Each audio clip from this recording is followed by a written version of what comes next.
Hello everyone, this is accounting for the BridgeClass. My name is Barney. My advisor is Professor施坤宏. In this course, we will provide you with the foundation for learning accounting to help you have a better experience in the early stage of learning accounting. Okay, so now let's take a look at what topics we will cover today.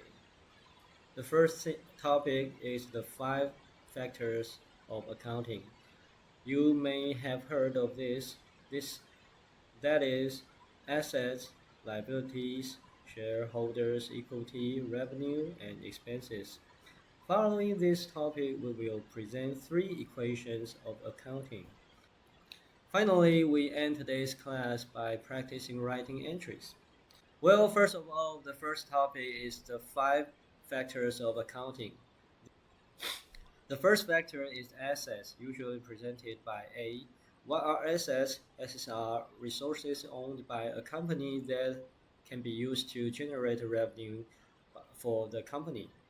The company's computers, desks, and chairs are examples. Next, corresponding to the assets, liabilities are obligations that a company has. It is an obligation in the past or future that has resulted in the company having to make expenditure for it. For example, I promise a customer to provide goods in the future. It is a case of liabilities. The next is shareholders' equity. Shareholders' equity can be simply understood as the remaining value of the company. In other words, assets minus liabilities are shareholders' equity. We usually use SE to represent it. Next comes revenue. Revenue represents what we earn from customers in the course of business. We usually use R to represent it. Next is expenses. Next is the expense. On the contrary, it is what we need to expand in the course of business. Usually we use capital E to represent it. Then let's take a look at the opening equation. The so-called opening equation is explaining that the company's assets are exactly equal to the shareholders' equity. So in order to make it easier for everyone to understand this equation, let's use a case to explain it to you.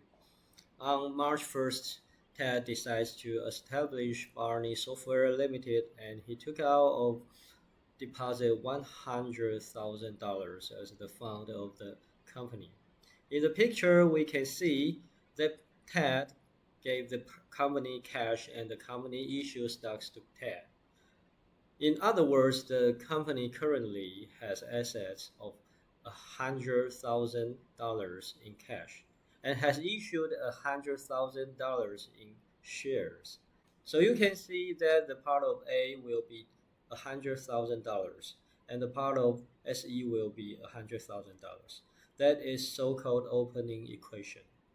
Next, let's look at the next equation called accounting equation. That is assets equals liabilities plus shareholders equity. Let us use an example to illustrate. On March 4th, Barney Software purchased a computer from XYZ Computer Company for $25,000 and promised to pay after 30 days. And we can see in the picture below, XYZ Company gave Barney Software a computer, and Barney Software gave XYZ Company a promise to pay after 30 days. During the process, we can see the Barney Software's asset has increased from the original $100,000 for a computer worth $25,000. Therefore, the total assets are now $125,000. His liabilities are $25,000. Because he promised to pay after 3 days, therefore this promise becomes the liabilities of Barney Software. The portion of shareholders' equity remains unchanged at $100,000. So liabilities plus shareholder equity are still $125,000. What the accounting equation wants to express is what we talked about before. Assets minus liabilities are shareholders' equity. It's just that we usually list liabilities and shareholder equity on the same side of the equation, so you will see the way it is presented is an asset equal liabilities plus shareholder equity. Finally, we come to income equation. In order to express this income equation, we need to get this company start generating revenue and expenses. Then below, we list some of most common situations. On March 7th, Barney Software received a development project worth $50,000. On March 5th, Barney Software invited Tom to assist in the development project for 10 days and promised to give a salary of $11,000, which will be paid on March 25th. Barney Software also actually paid Tom a salary of $11,000 on March 25th.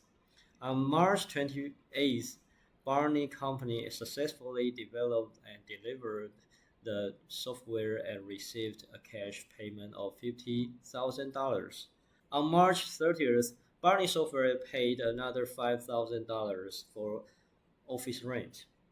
So let's take a look at the table on the right. On March 7th, we only received the demand for the development project and didn't actually obtain the money, so the record is 0. And on March 5th, it was only about negotiating a salary with Tom. Therefore, there is no actual expenditure, so the expenditure is recorded as 0. And the salary was actually paid on March 25th. Therefore, the expenditure on March 25th is $11,000. On March 28th, we successfully obtained $50,000 paid by the customer. So the income on March 28th is $50,000.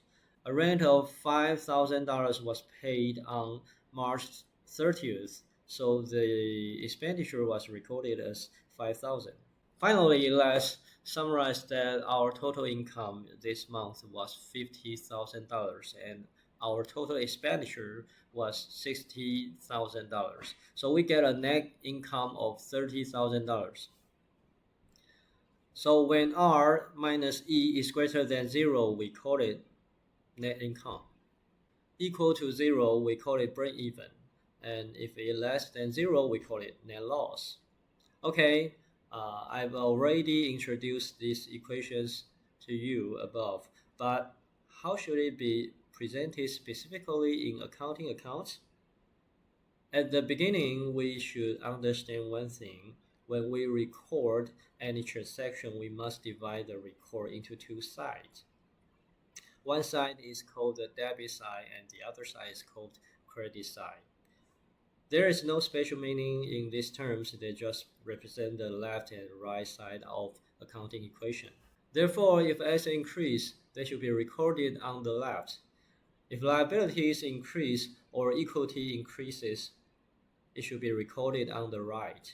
Then the more revenue there is, the equity will naturally increase accordingly. Therefore, the increase in revenue should be on the same side as equity. On the contrary, the increase in expenses should be on the opposite side to the increase in revenue. Therefore, expense increases on the left. Okay, after having this basic concept, we can illustrate with a simple example. Assume that Barney Software bought equipment worth $10,000 in cash on April 7th. So how should we record it? First, we should note down the date as April 7th. And second, because equipment is an asset and the equipment has increased, we should write that the equipment has increased by $10,000 on the left. The cash payment of $10,000 represents a decrease in assets, so it should be written on the right. Several formatting details should be noted here. First, each entry must have both left and right accounts. And second, the sum of right side is equal to the sum of left side. Third, the account name on the right should be indented 4 characters further to the right than the account name on the left. Next, let us now write the entries for each case mentioned above. On March 1st, Ted used $1,000 to start up the company because the assets has increased by $1,000 in cash. Write it on the left. The company's equity has also increased by $1,000, and increase in equity should be written on the right. Hence, we get the following entries. Debit cash $1,000 and credit share capital ordinary $1,000. On March 4th, Barney Software purchased a computer from XYZ company for $25,000, but didn't pay the bill at the time. In this event, the assets increased by $25,000, so we know that the equipment of $25,000 is on the left. The liabilities increased by $25,000, so we write down account payable $25,000 on the right. Next, remember that we have just a series of transactions related to revenue and expenses. Here we quickly check it out. First of all, on March 7th and March 5th, we only negotiated future work of project with the client and Tom, so there were no actual revenue and expenses, so we don't need to make any records during the event on March 7th and 5th. On March 25th, we actually paid Tom a salary of $11,000. So on March 25th, we increased our expenses. Remember, increased expenses should be written on the right. So we record salaries expense $10,000 on the left. And the decrease in cash means the decrease in assets, so it should be written on the right side as cash $11,000. On March 28th, Barney Software actually received a cash payment of $50,000 from the customer. Therefore, the asset increase of $50,000 is recorded on the left. Debit cash $50,000. The increase in revenue should be recorded on the right, so credit service revenue $50,000. Finally, the rent was paid at $5,000 on March 30th. Because the increase in expenses should be recorded on the left, so debit the rent expense $5,000. A decrease of $5,000 in asset cash should be recorded on the right side, so credit cash $5,000 on the right side. I know there are often difficulties when writing entries at beginning because we are not familiar with the item that should be recorded on the left or right. And we are not very proficient in which of the 5 factors each account should belong to. But please don't be too anxious about this matter. After practicing many times, you will gradually become proficient in classification process. So why do we work so hard to write down these entries? From the series of entry process just now, you should be able to know that these things are recording the change in the factors of a company. Therefore, after integrating these records into a report, we can see how much asset, liabilities, and equity a company currently has. This report is called a statement of financial position. In the record just now, we have recorded the company's revenue and expenses. Finally, it can be calculated whether the company has net income or net loss during the period. The income statement is the report representing this information. As a shareholder, you will definitely concern the increase and decrease of your own equity. Therefore, the accountants also sort out the changes in equity. This table is called the statement of changes in shareholders' equity. At last, a company may be operating well but still fall. How could it happen? The answer may be because the poor turnover. In order to let shareholders know whether a company has the possibility of insolvency, accountants will also compile a cash flow statements to show whether the company's cash can cover future expenses. The above four statements are the final products of accounting. It's also an important information for the stock market to evaluate the value of a company. If you want to avoid investing in companies with potential risk and find companies with potential value in future investment, then learning accounting will be your essential path. So, is accounting just recording entries? In fact, things are much more complicated than imagined. For example, we have not recorded the payment of XYZ just now. So how should this be recorded? What if long-term sustained items such as insurance, how should we record it? Then if there are other customer like Barney software also requires payment after 30 days, how should it be recorded?